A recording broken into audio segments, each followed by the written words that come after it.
நீங்க இப்ப எதையோ கேட்டுட்டு இருக்கீங்க, ஏதோ சிந்திச்சிட்டு இருக்கீங்க, மூச்சு விட்டுட்டு இருக்கீங்க. இதுதான் உங்களுக்கான யதார்த்தம், அதாவது உங்க ரியாலிட்டி அப்படின்னு நீங்க முழுமையா நம்புறீங்க. கண்டிப்பா.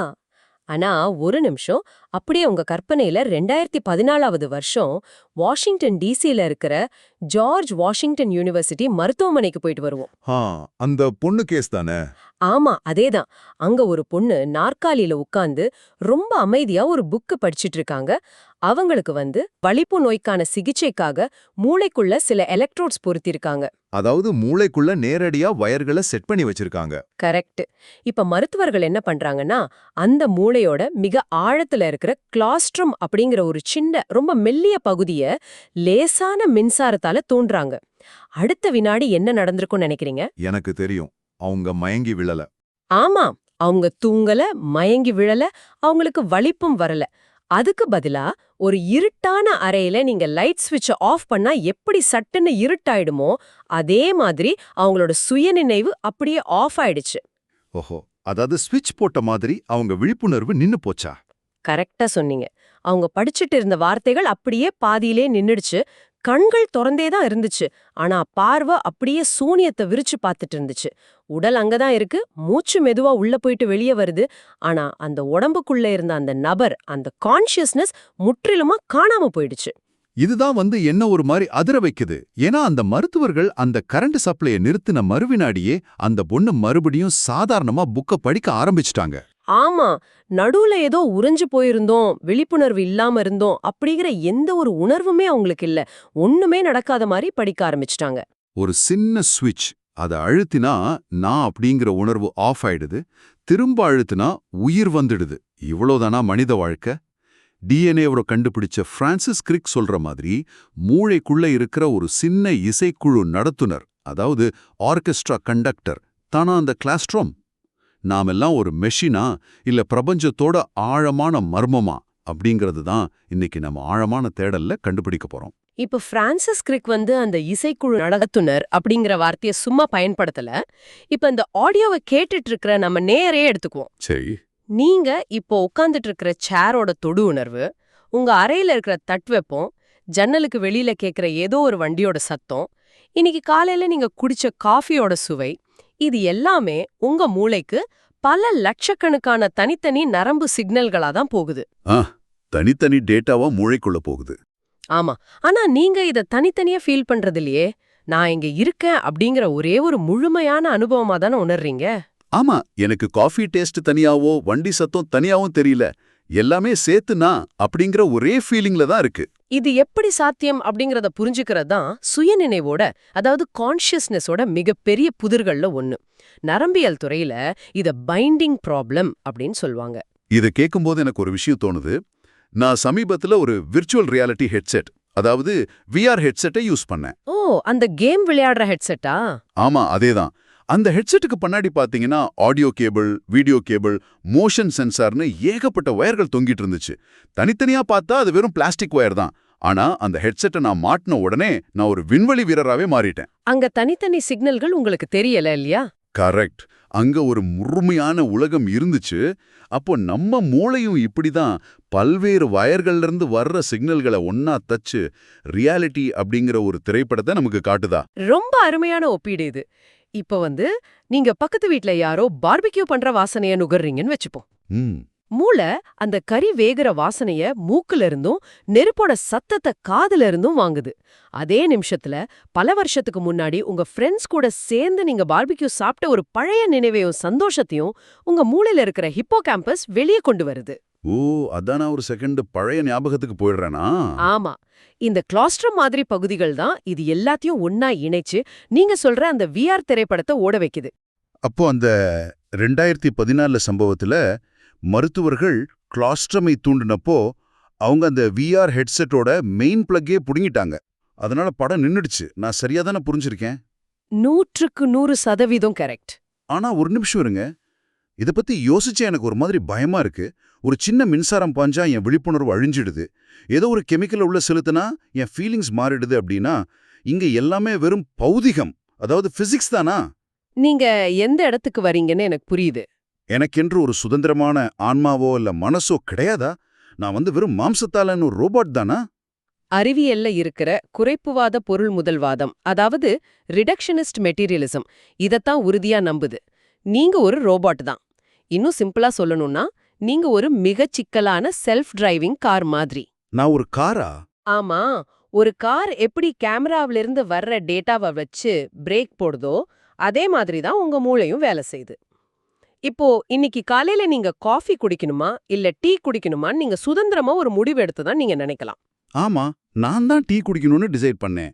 ஆனா இந்த வாதம் என்ன சொல்லுதுன்னா, நீங்க அந்த முடிவை உணர்றதுக்கு சில மில்லி செகண்ட்ஸ்க்கு முன்னாடியே உங்க மூளையில இருக்கிற நியூரான்களோட கெமிக்கல் ரியாக்ஷன்ஸ் அந்த முடிவை எடுத்துருச்சுன்னு சொல்றாங்க. உங்களுக்கு ஃப்ரீ வில், அதாவது சுதந்திர விருப்பம் இருக்கிறது வெறும் ஒரு மாயதான். இல்ல, எனக்கு இந்த வாதம் சுத்தமா பிடிக்கல. நான் இன்னைக்கு காலையில காஃபிக்கு பதிலா டீ குடிச்சது என்னோட சொந்த முடிவு. எல்லாமே நியூரான்களோட கெமிக்கல் மோதல்கள் அப்படின்னா, நான் ஏன் ஒரு தப்பு செஞ்சா கில்ட்டியா ஃபீல் பண்ணணும்? அது ஒரு நியாயமான கேள்வி. நான் இயற்பியல் விதிகளுக்கு கட்டுப்பட்ட ஒரு கைதின்னா என் வாழ்க்கைக்கு எந்த அர்த்தமும் இல்லையே. சரி, நவீன அறிவியல் தான் என்னை இப்படி ஒரு மெஷின்னு சொல்லுது. இந்த பிசிக்ஸ் உலகத்துல இருக்கிற எல்லாமே உண்மையா இருக்கணும்னு அவசியம் இல்லையே. அதாவது என்ன சொல்ல வரீங்க? ஒருவேளை நாம பார்க்குற இந்த மூளையும் உடம்பும் அந்த கெமிக்கல்ஸ் கூட ஒரு பெரிய மாயையா இருந்தா என்ன பண்றது? ஆஹா, நீங்க உங்கள அறியாமலே 1641ஆம் வருஷத்துல வாழ்ந்த ரெனே டெகார்ட் அப்படிங்கிற பெரிய தத்துவஞானியோட யோசனைக்கு வந்துட்டீங்க. அவர் இதத்தான் யோசிச்சாரு. அவரும் இதே மாதிரி ரோபோட் பத்தி யோசிச்சாரா? ரோபோட் இல்ல, அவர் தன் சொந்த புலன்களை, கண்களை, காதுகளை எப்படி நம்புறதுன்னு கேள்வி கேட்டாரு. ஒருவேளை ரொம்ப சக்தி வாய்ந்த ஒரு தீய அரக்கன், அதாவது ஒரு ஈவில் டீமன் தங்கிட்ட இருக்கிற மேஜிக் பவரால இந்த உலகமே நிஜத்துல இருக்கிற மாதிரி ஒரு பொய்யான தோற்றத்தை எனக்குள்ள உருவாக்குனா என்ன பண்றதுன்னு யோசிச்சாரு. ஓ சூப்பர்! எனக்கு உடம்பே இல்ல, ஆனா இருக்கிற மாதிரி ஒரு பிரமைய அந்த அரக்கன் கற்பிச்சா என்ன பண்றது? எனக்கு இது நல்லா புரியுது. தி மேட்ரிக்ஸ் படத்துல வர்ற மாதிரி நான் ஏதோ ஒரு லேப்ல திரவ தொட்டிக்குள்ள படுத்துட்டு ஒரு கம்ப்யூட்டர் ப்ரோக்ராம்ல கனவு கண்டுட்டு இருக்கலாம். கரெக்ட், அதே கான்செப்ட் தான். சில நேரங்கள்ல நாம ஒரு அறைக்குள்ள நுழைவோம், எதுக்காக வந்தோனே மறந்து போய் ஒரு 2 செகண்ட் அப்படியே உறைஞ்சு நிப்போம் இல்லையா? அப்போ அந்த அரக்கன் தான் என் மூளையோட மெமரியை ரெஃப்ரெஷ் பண்றான்னு நான் அப்பப்போ விளையாட்டா நினைக்கிறது உண்டு. நல்ல நகைச்சுவை. ஆக எல்லாமே மாயை அப்படிங்கிற டெக்கார்ட்டோட சந்தேகம் ரொம்ப ஸ்ட்ராங்கானது. என் சொந்த உடம்பையே நான் நம்ப முடியாது. ஆனா அந்த ஆழமான சந்தேகத்தோட உச்சக்கட்டத்துல தான் டெக்கார்ட் ஒரு அருமையான விடைய கண்டுபிடிச்சாரு. என்ன விட? அந்த அரக்கா எல்லாத்துலயும் என்னை ஏமாத்தலாம், நான் பாக்குற வானம் பொய்யா இருக்கலாம், நான் உணர்ற இந்த உடம்பு மாயையா இருக்கலாம், ஆனா நான் ஏமாற்றப்படுறேன் அப்படின்னு சிந்திக்கிறதுக்கு, சந்தேகப்படுறதுக்கு ஒரு ஆள் இருக்கணும் இல்லையா? ஆமா, சந்தேகம்னு ஒன்னு இருந்தா சந்தேகப்படுறவன் ஒருத்தர் இருக்கணும். எக்ஸாக்ட்லி. என்ன பத்தி நானே சந்தேகம் கொள்றேன் அப்படின்னா அந்த சிந்தனைய உருவாக்குற ஒரு நான் கண்டிப்பா இருக்கணும். அதனாலதான் நான் நினைக்கிறேன், அதனால் நான் இருக்கிறேன், ஐ திங்க் தேர்ஃபோர் ஐ ஆம் அப்படின்னு அவர் பிரகடனம் செஞ்சாரு. வாவ், இது செம டீப்பான ஒரு விஷயம். என் உடம்பு மாயா இருக்கலாம், ஆனா சிந்திக்கிற என் மனசு மாயா இருக்க முடியாது. இதுல இருந்து தான் மனசும் உடம்பும் வேற வேற அப்படிங்கிற முடிவுக்கு அவர் வந்தார் இல்லையா? ஆமா, டியூவலிசம்னு சொல்வாங்க. மனசு அப்படிங்கிறது மூளைங்கிற மெஷினுக்கு அப்பாற்பட்டது. அதுவே எனக்கு சுதந்திர விருப்பம் இருக்கிறதுக்கு சாட்சின்னு அவர் சொல்றாரு. ஆனா இப்போ இருக்கிற மாடர்ன் சயின்ஸ் கூட இதை எப்படி மேட்ச் பண்றது? ஒரு பக்கம் நான் வெறும் மூளைக்குள்ள நடக்கிற கெமிக்கல் ரியாக்ஷன்னு சொல்றாங்க, இன்னொரு பக்கம் எனக்கு சுதந்திரமான மனசு இருக்குங்கிறோம். இது ரெண்டுக்கும் நடுவுல எந்த ஒரு அறிவியல் பாலமும் கிடையாதா? இங்கதான் குவாண்டம் இயற்பியல், அதாவது குவாண்டம் மெக்கானிக்ஸ் உள்ள வருது. ராஜர் பென்ரோஸ் அப்படிங்கிற நோபல் பரிசு வாங்கின சயின்டிஸ்டும் ஸ்டூவர்ட் ஹேமராஃப் அப்படிங்கிற மருத்துவரும் சேர்ந்து ஒரு பெரிய புரட்சிகரமான தியரியை வெளியிட்டாங்க. அது என்ன தியரி? நம்ம மூளை சாதாரண நியூட்டன் விதிகளின்படி இயங்குற கம்ப்யூட்டர் கிடையாது, அது ஒரு குவாண்டம் கம்ப்யூட்டர்னு அவங்க வாதிட்டாங்க. ஒரு நிமிஷம், குவாண்டம் இயற்பியலா? அது அணுக்களோட உலகத்துல, அதாவது ரொம்ப ரொம்ப மைக்ரோ லெவல்ல நடக்கிற ஒரு விஷயம் தானே. அது எப்படி இவ்ளோ பெரிய மனித மூளைக்குள்ள நடக்கும்? மூளை செல்களான நியூரான்களுக்குள்ள மைக்ரோ டியூபியூல்ஸ் அப்படின்னு சொல்லப்படுற ரொம்ப நுண்ணிய குழாய் மாதிரி சில அமைப்புகள் இருக்கு. இது டியூபுலின் அப்படிங்கிற புரதங்களால ஆனது. பென்ரோஸ் என்ன சொல்றாருன்னா, இந்த டியூப்லின்கள் குவாண்டம் பிட்ஸா, அதாவது கியூபிட்ஸா செயல்படுது. ஓ, கம்ப்யூட்டர்ல 0 1 வர்ற மாதிரி கியூபிட்ஸ். ஆமா. ஆனா குவாண்டம் விதிகளின்படி ஒரு பொருள் ஒரே நேரத்துல பல சாத்தியக்கூறுகள்ல பல நிலைகள்ல இருக்க முடியும். இத சூப்பர் பொசிஷன்னு சொல்வாங்க. நீங்க ஒரு முடிவு எடுக்கிறதுக்கு முன்னாடி உங்க மூளை பல சாத்தியக்கூறுகளை ஒரே நேரத்துல குவாண்டம் நிலையில வச்சிருக்கு. அப்படின்னா நான் டீ குடிக்கணுமா காஃபி குடிக்கணுமாங்கிற 2 நிலையுமே ஒரே நேரத்துல மூளைக்குள்ள இருக்குமா? எக்ஸாக்ட்லி.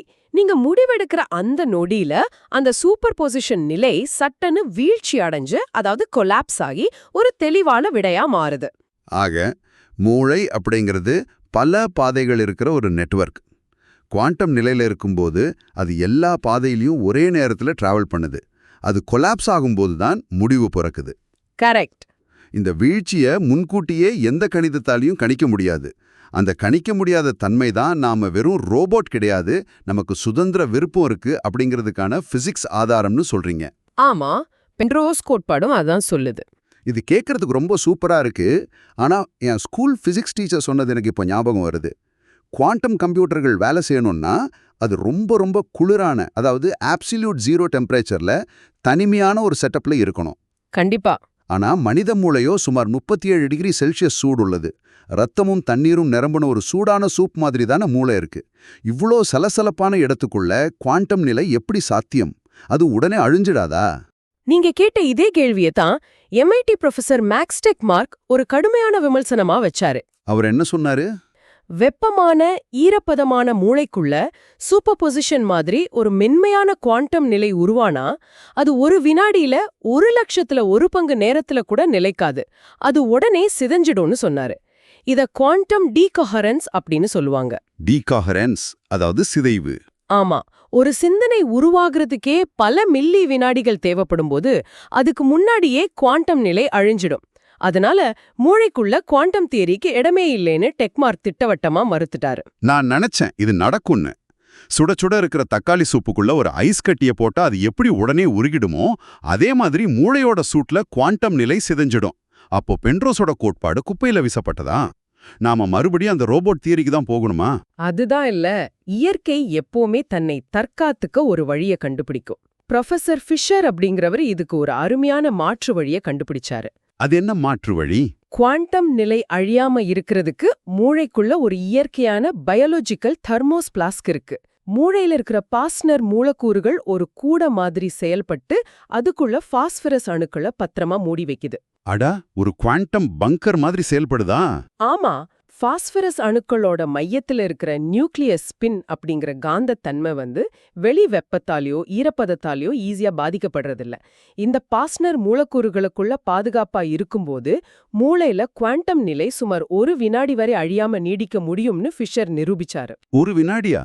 ஆமா, மனித மூளையோட வேகத்துக்கு 1 வினாடி அப்படிங்கிறது பல மில்லியன் தகவல்களை பரிமாறி ஒரு சுதந்திரமான முடிவு எடுக்க போதுமான நேரம். வாவ்! நம்ம மூளைக்குள்ள இப்படி ஒரு ரகசிய குவாண்டம் நடனம் நடந்துட்டு இருக்கு அப்படிங்கறதே நம்ப முடியாத ஆச்சரியமா இருக்கு. ஆனா நான் இதை அப்படியே ஏத்துக்கிட்டாலும் எனக்கு இன்னொரு மிகப்பெரிய பிரச்சனை இருக்கு. என்ன பிரச்சனை? மூளைக்குள்ள அணுக்கள் சுழலுது, குவாண்டம் நிலை வீழ்ச்சி அடையுது, எல்லாமே ஓகே. ஆனா அந்த வீழ்ச்சி எப்படி ஒரு உணர்வா மாறுது? அதாவது ஒரு முள் குத்தும்போது நான் வலிய ஃபீல் பண்றேன். நல்ல மியூசிக் கேட்கும்போது என் கண்ணு கலங்குது. ஒரு கணித சமன்பாடோ இல்ல அணுவோட சுழற்சியோ எப்படி காதலா, கோபமா இல்ல சுயமா மாறுது? இந்த உணர்வுகளை தான் தத்துவவாதிகள் குவாலியா அப்படின்னு சொல்லுவாங்க இல்லையா? அந்த குவாலியா எங்கிருந்து வருது? இப்போ நீங்க அறிவியலோட பெரிய இன்னும் விடை கண்டுபிடிக்க முடியாத 2 பகுதிக்குள்ள நுழைஞ்சிட்டீங்க. டேவிட் ஷால்மர்ஸ் இதுதான் சுயநினைவின் கடினமான பிரச்சனை, அதாவது the heart problem of consciousness அப்படின்னு அழைச்சாரு. Heart problem? ஆமா, மூளையோட பாகங்கள் எப்படி டேட்டாவை ப்ராசஸ் பண்ணுதுன்னு நம்மால விளக்க முடியுது. ஆனா அந்த டேட்டா எப்படி ஒரு அனுபவமா மாறுது அப்படிங்கிறதுக்கு எந்த விளக்கமும் இல்ல. வலிய உணர்றோம்னு சொல்லலாம், ஆனா அந்த வலி ஏன் அப்படி ஒரு வேதனையான ஃபீலிங்கா இருக்குன்னு விளக்க முடியறதில்ல. இது ரொம்ப குழப்பமா இருக்கு. இதுலேந்து தான் இன்னொரு பயங்கரமான கேள்வி வருது. உங்களுக்கு சுயநினைவு இருக்கு, அந்த வலிய நீங்க உணர்றீங்க அப்படிங்கிறது உங்களுக்கு தெரியும். ஆனா எனக்கு சுயநினைவு இருக்கு அப்படிங்கறது உங்களால எப்படி உறுதியா நிரூபிக்க முடியும்? அது ரொம்ப சிக்கலான கேள்வி. நான் உங்களை பார்க்கறேன், நீங்க என்ன போலவே பேசுறீங்க, சிரிக்கிறீங்க, சிந்திக்கிறீங்க. அதனால ஒரு குருட்டு நம்பிக்கையில உங்களுக்கும் என்னை போலவே உணர்வுகள் இருக்குன்னு நான் நம்புறேன். ஆனா அறிவியல் பூர்வமா நிரூபிக்க முடியுமா? மற்றபடி உங்களை ஒரு ஸ்கேன் பண்ணி இதோ இவருக்கு 1 கிலோ சுயநினைவு இருக்கு அப்படின்னு அளக்கிறதுக்கு சயின்ஸ்ல எந்த கருவியும் இல்லையே. என்னால உங்க மூளைக்குள்ள நுழைஞ்சி நீங்க எப்படி உலகத்தை ஃபீல் பண்றீங்கன்னு நேரடியா பார்க்க முடியாதே. துல்லியமா பிடிச்சிட்டீங்க. மத்தவங்க உள்ளுக்குள்ள உணர்றாங்களா இல்லையான்னு உங்களால நேரடியா அறிய முடியாது. இதுல இருந்து தான் தத்துவ உலகவே உழுக்குற சொலிப்சிசம் அப்படிங்கிற கோட்பாடு பிறக்குது. சொலிப்சிசம் அப்படின்னா என்ன? இந்த கோட்பாடு என்ன சொல்லுதுன்னா, இந்த ஒட்டுமொத்த பிரபஞ்சத்திலயும் சுயநினைவு கொண்ட ஒரே நபர் நீங்க மட்டும்தான். உங்களுக்கு வெளியில நீங்க பாக்குற மனிதர்கள், உங்க குடும்பம், இப்ப பேசிட்டு இருக்கிறேன்னா, இந்த ஒட்டுமொத்த உலகமும் உங்க மூளையே உங்களுக்காக உருவாக்குற ஒரு கற்பனை மாயை, அதாவது இலூஷன் மட்டும்தானா. என்னது? உலகத்துல நான் மட்டும்தான் உண்மையானவனா? இத நான் ஜிம் கேரி நடிச்ச தி ட்ரூமன் ஷோ படத்தோட ஒப்பிட்டு பார்க்கறேன். ஆமா, அந்த படம் ஒரு பெஸ்ட் எக்ஸாம்பிள். அந்த படத்துல ஹீரோ ட்ரூமனுக்கு தெரியாமலேயே அவன் ஒரு பிரம்மாண்டமான சினிமா செட்டுக்குள்ள வாழ்ந்துட்டு இருப்பான். அவனை சுத்தி இருக்கிற அவனோட மனைவி, ஃப்ரெண்ட்ஸ் எல்லாமே அவனுக்காக காசு வாங்கிட்டு நடிக்கிற ஆக்டர்ஸ். வானம், சூரியன் எல்லாமே ஃபேக். அவனோட உணர்வுகள் மட்டும்தான் உண்மை. சாலிப்சிசம் அதுதான் சொல்லுதா? அதேதான். இந்த உலகமே எனக்காக ஓடிட்டு இருக்கிற ஒரு நாடகமா? ஆனா இது கேட்கவே பைத்தியக்காரத்தனமா இருக்கே. என் மூளை எனக்காக ஒரு உலகத்தை உருவாக்குதுன்னா அது அவ்வளோ பெரிய அறிவாளியான மூளையா எனக்கு தெரியலையே. ஏன் அப்படி சொல்றீங்க? நான் இன்னைக்கு காலையில கணக்கு போடும் போதே 2-3 தப்பு பண்ணிட்டேன். அப்படி இருக்க என் மூளையே எனக்கு தெரியாம ஐன்ஸ்டீனோட தியரியையோ இல்ல ஷேக்ஸ்பியரோட கவிதைகளையோ மாயாவா கிரியேட் பண்ணிருக்க முடியுமா என்ன? அது ஒரு மிகச்சிறந்த லாஜிக்கல் வாதம். நீங்க சொன்ன இதே காரணத்தை வச்சுதான் இன்ஃபர்மேஷன் தியரி, அதாவது தகவல் கோட்பாடு, இந்த சாலிப்சிசத்தை முற்றிலுமா நிராகரிக்குது. ஓ, சயின்ஸ் இதை ஏத்துக்கலையா? இல்ல, ஒரு மூடிய அமைப்பால, அதாவது ஒரு தனிப்பட்ட மூளையால தனக்குள்ள இருக்கிற தகவல்களோட சிக்கல் தன்மையை விட பல மடங்கு சிக்கலான ஒரு விஷயத்தை தானாகவே உருவாக்க முடியாது. உங்களுக்கு தெரியாத, உங்களை விட அறிவாற்றல் மிக்க மொசாட்டோட இசைய உங்க மூளை உங்களுக்கு தெரியாமலே உங்களுக்குள்ள மாயாவா வாசிச்சு காட்ட முடியாது. அப்பா, நான் தப்பிச்சேன். நான் தனி ஆள் இல்ல அப்படிங்கறத விஞ்ஞானம் ஓரளவுக்கு ஒத்துக்குச்சு. சரி, மனிதர்களுக்கு சுயநினைவு இருக்கு, நாய்களுக்கு அதுக்கும் உணர்வுகள் இருக்கு. அதுக்கும் வலிக்கும் வாலாட்டம். மரங்களுக்கு அவை வெயில பார்த்து திரும்புதுங்களே. எதுவரைக்கும் இந்த சுயநினைவு நீளுது? இந்த இடத்துல நம்ம பான்சைக்கிசம் அப்படிங்கிற ரொம்ப ஆழமான தியரிக்குள்ள நுழையிறோம். இது என்ன சொல்லுதுன்னா, சுயநினைவு அப்படிங்கிறது மூளைங்கிற உறுப்புக்கு மட்டும் சொந்தமானது இல்ல. அது பொருளோட ஒரு அடிப்படை தன்மை. ஒரு பொருளுக்கு எப்படி மாஸ், சார்ஜ் இருக்கோ அதுபோல கான்ஷியஸ்னஸ் அப்படிங்கறதும் ஒரு அடிப்படை பண்புன்னு சொல்லுது. எல்லா பொருளுக்கும் கான்ஷியஸ்னஸ் இருக்கா? ஆமா, ஜூலியோ டோனோனி அப்படிங்கிற நரம்பியல் நிபுணர் இத அளக்கிறதுக்கு இன்டிகிரேட்டட் இன்ஃபர்மேஷன் தியரி அப்படின்னு ஒன்ன முன் வச்சாரு. அவர் இதுக்கு 5 அப்படிங்கிற ஒரு அளவீட்டை கொடுக்கறாரு. ஒரு பொருள் தனக்குள்ள எவ்ளோ தகவல்களை ஒருங்கிணைச்சு செயல்படுதோ அந்த அளவுக்கு அதுக்கு சுயநினைவு அதிகம்னு சொல்றாரு. இத ஒரு சின்ன உதாரணத்தோட சொல்ல முடியுமா? பாறைகளுக்கும் மரங்களுக்கும் கூட உணர்வு இருக்கா என்ன? டொனோனியோட அளவுகோல் படி ஒரு சாதாரண பாறை எடுத்துக்குவோம். அதோட அணுக்களுக்கு நடுவுல ஒருவித ஒருங்கிணைப்பு இருக்கு. ஆனா அது ரொம்ப ரொம்ப குறைவு. அதுக்கு தன்னை சுற்றி இருக்கிற உலகம் பத்தி எந்த புரிதலும் இல்ல. அதனால அதோட சுயநினைவு, அதாவது 5 லெவல் 0க்கு ரொம்ப பக்கத்துல இருக்கு. சரி, மரத்துக்கு? ஆனா ஒரு மரத்தை எடுத்துக்கோங்க. இலைகள் வழியா சூரிய ஒளிய உணருது, வேர்கள் வழியா தண்ணிய தேடுது, மத்த மரங்களுக்கு கெமிக்கல் சிக்னல்ஸ் அனுப்புது. பாறையை விட மரத்துக்கு சுயநினைவு அதிகம்.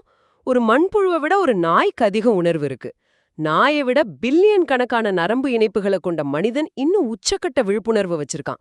ஒரு நிமிஷம், என் மூளை இப்போ எல்லையை தாண்டி எங்கேயோ போயிட்டு இருக்கு. மனித மூளையே தகவல் ஒருங்கிணைப்போட உச்சம் அப்படின்னா நாம இந்த ஒட்டுமொத்த பிரபஞ்சத்தையும் ஒரு முறை கற்பனை செஞ்சு பார்ப்போமே. கண்டிப்பா, சொல்லுங்க. பல கோடிக்கணக்கான கேலக்சிகள் இருக்கு. அவை எல்லாமே ஈர்ப்பு விசை அப்படிங்கிற மாபெரும் வளையால ஒன்னோட ஒன்னு இணைக்கப்பட்டிருக்கு. அண்டவெளியில இருக்கிற டார்க் மேட்டர் வலைப்பின்னல்களை படம் எடுத்து பார்த்தா அது அப்படியே மனித மூளையில இருக்கிற நியூரான்களோட கனெக்ஷன் மாதிரியே இருக்கே. ஆமா, அந்த ஒற்றுமை ரொம்பவே பிரபலம். ஒவ்வொரு கேலக்சியோட மையத்திலையும் இருக்கிற பிளாக் ஹோல்களை மூளை செல்லோட உட்கரு மாதிரி வச்சுக்கிட்டா இந்த ஒட்டுமொத்த பிரபஞ்சமே ஒரு மாபெரும் சூப்பர் கம்ப்யூட்டராவோ இல்ல ஒரு பிரம்மாண்டமான மூளையாகவோ செயல்படுதா? நாம எல்லாரும் அந்த மாபெரும் பிரபஞ்ச மூளைக்குள்ள வாழ்ற வெறும் நுண்ணிய செல்கள் தானா? இது அறிவியலையும் தத்துவத்தையும் ஆன்மீகத்தையும் ஒரே நேர்கோட்டுல இணைக்கிற ஒரு பிரம்மாண்டமான சிந்தனை. பிரபஞ்சமே ஒரு விழிப்புணர்வு கொண்ட அமைப்பா இருக்கலாம் அப்படிங்கிற சிந்தனை பழங்கால தத்துவங்கள்ல இருந்து இன்னைக்கு பான்சைக்கிசம் வரைக்கும் நீடிக்குது. இந்த கட்டத்துல நாம ரெண்டு முக்கியமான முரண்பட்ட உலக பார்வைகளுக்கு வந்து நிக்கிறோம். அது என்ன ரெண்டு பார்வை? ஒன்னு வந்து அறிவியல் பொருள் முதல்வாதம், அதாவது சயின்டிபிக் மெட்டீரியலிசம். இது படி பிக் பேங் அப்படிங்கிறது ஒரு தற்செயல். பல பிரபஞ்சங்கள், அதாவது மல்டிவர்ஸ் இருக்கு. அதுல நம்ம பிரபஞ்சம் தற்செயலா ஒரு குருட்டு அதிர்ஷ்டத்தால மனிதர்கள் வாழ தகுதியானதா அமைஞ்சிடுச்சு. இதுல எந்த ஒரு மாபெரும் நோக்கமும் கிடையாது. நாம வெறும் விபத்துல தோன்றுனவங்க. நாம ஒரு மாபெரும் விபத்து அப்படின்னா நம்ம காதலுக்கும் தியாகத்துக்கும் அறிவியலுக்கும் எந்த ஒரு ஆழமான அர்த்தமும் இல்லையே. அப்படியானால் ரெண்டாவது பார்வை என்ன? அந்த பிரபஞ்ச நோக்கம் அப்படிங்கிறது என்ன? ரெண்டாவது பார்வை பிரபஞ்சத்தோட துல்லியமான வடிவமைப்பு, அதாவது ஃபைன் டியூனிங் பத்தினது. நம்ம பிரபஞ்சத்துல ஈர்ப்பு விசை, எலக்ட்ரானோட எடை, என்ட்ரோபின்னு பல பிசிக்ஸ் மாறிலிகள் இருக்கு. இதோட மதிப்புல ஒரு சின்ன முடிய அளவு மாற்றம் நடந்திருந்தா கூட நட்சத்திரங்கள் வந்திருக்காது, கார்பன் உருவாகி இருக்காது. இன்னைக்கு நாம இங்க உட்கார்ந்து இத பத்தி பேசிட்டு இருக்க மாட்டோம். ஆமா, எல்லாமே ரொம்ப பெர்ஃபெக்ட்டா இருக்கு. இது இவ்ளோ கச்சிதமா எப்படி அமைஞ்சது? இது வெறும் தற்செயல் விபத்தா இருக்க முடியாது. இந்த பிரபஞ்சம் தன்னைத்தானே உணர்ந்துக்கிறதுக்காக மனிதர்களை சுயநினைவை உருவாக்கியிருக்கு. அந்த மாபெரும் விழிப்புணர்வோட ஒரு சிறு பகுதி தான் நமக்குள்ள இருக்கிறது அப்படின்னு சில அதிநவீன தத்துவ பார்வைகள் சொல்லுது. ஆக நாம எவ்வளவு ஆழமா மூளையோட அணுக்களுக்குள்ள தேடினாலும் மறுபடியும் அதே டேவிட் சால்மர்ஸோட சுயநினைவின் கடினமான பிரச்சனை அப்படிங்கிற ஒற்றை புள்ளிக்கு தான் வந்து சேர்றோம். நம்ம மூளைக்குள்ள நியூரான்கள் எப்படி வேலை செய்யுதுன்னு நம்ம முழுமையா புரிஞ்சுக்கலாம். பாஸ்னர் மூலக்கூறுகளுக்குள்ள குவாண்டம் வித்தைகள் எப்படி நடக்குதுன்னு கணக்கு போடலாம். ஆனா இந்த ஜட பொருட்கள், உணர்ச்சியற்ற ரசாயனங்கள் எல்லாம் ஒன்னு சேர்ந்து எப்படி ஒரு அழகான சூரிய அஸ்தமனத்தை பார்த்து மெய்சிலிருக்கும் அனுபவத்தை தருது அப்படிங்கறத இன்னைக்கு வரைக்கும் எந்த ஒரு அறிவியலாலையும் முழுமையா விளக்க முடியல. அது ஒரு மர்மமாவே தான் தொடருது. நாம கிளாஸ்ட்ரம் அப்படிங்கிற மூளையோட ஸ்விட்சில் ஆரம்பிச்சு டெக்கார்ட்டோட அரக்கனை கடந்து குவாண்டம் தியரியையும் அலசி ஆராய்ஞ்சு கடைசியா பிரபஞ்ச விழிப்புணர்வு வரைக்கும் வந்துட்டோம். அறிவியலால மனித உடம்போட மெக்கானிசத்தை கண்டுபிடிக்க முடிஞ்சுது. ஆனா நான் யார் அப்படிங்கிற அந்த ஆழமான கேள்விக்கு விடை தேடுற பயணம் இன்னும் தொடர்ந்துட்டு தான் இருக்கு. உண்மையிலே இது ஒரு பிரம்மாண்டமான பயணம். மூளைக்குள்ள இருக்கிற ஒரு சின்ன சதைப்பகுதி தான் என் சுயநினைவுன்னு நினைச்சு ஆரம்பிச்ச பயணம் பிரபஞ்சமே ஒரு மாபெரும் மனம் அப்படிங்கிற சிந்தனையில வந்து நிக்குது. இந்த ஆழமான தேடலோட முடிவுல இதை கேட்டுட்டு இருக்கிற உங்களுக்கு ஒரு இறுதி சிந்தனையை விட்டுட்டு போக விரும்புறேன். கண்டிப்பா. டேகார்ட் சொன்ன மாதிரி நீங்க நினைக்கிறீங்க, அதனால நீங்க இருக்கீங்க. ஆனா ஒருவேளை உங்க சிந்தனைகள் வெறும் மூளையோட மின்சார சிக்னல்கள் மட்டும் இல்லாம இருந்தா என்ன பண்றது? இந்த பிரபஞ்சமே ஒரு உணர்வுபூர்வமான விழிப்புணர்வோடு இயங்கிட்டு இருக்கு அப்படின்னா நாளைக்கு உங்க மூளைங்கிற எந்திரம் செயலிழந்து இந்த பௌதிக உடல் மண்ணோடு மண்ணாக அழிஞ்ச பிறகும் கூட உங்களோட அந்த சுயநினைவு, அந்த விழிப்புணர்வு ஒருபோதும் அழியாம பிரபஞ்சத்தோட மாபெரும் உணர்வோடு இணைந்து என்றென்றும் நிரந்தரமா, அதாவது எட்டானலா இருக்குமா? நீங்க யார் அப்படிங்கிற அந்த ஆழமான ரகசியம் உங்க மூளைக்குள்ள மட்டும் இல்ல, உங்களை தாண்டி இந்த அண்டவெளி முழுவதும் வியாபிச்சிருக்கலாம். சிந்திச்சு பாருங்க. மீண்டும் அடுத்த தேடல்ல சந்திப்போம்.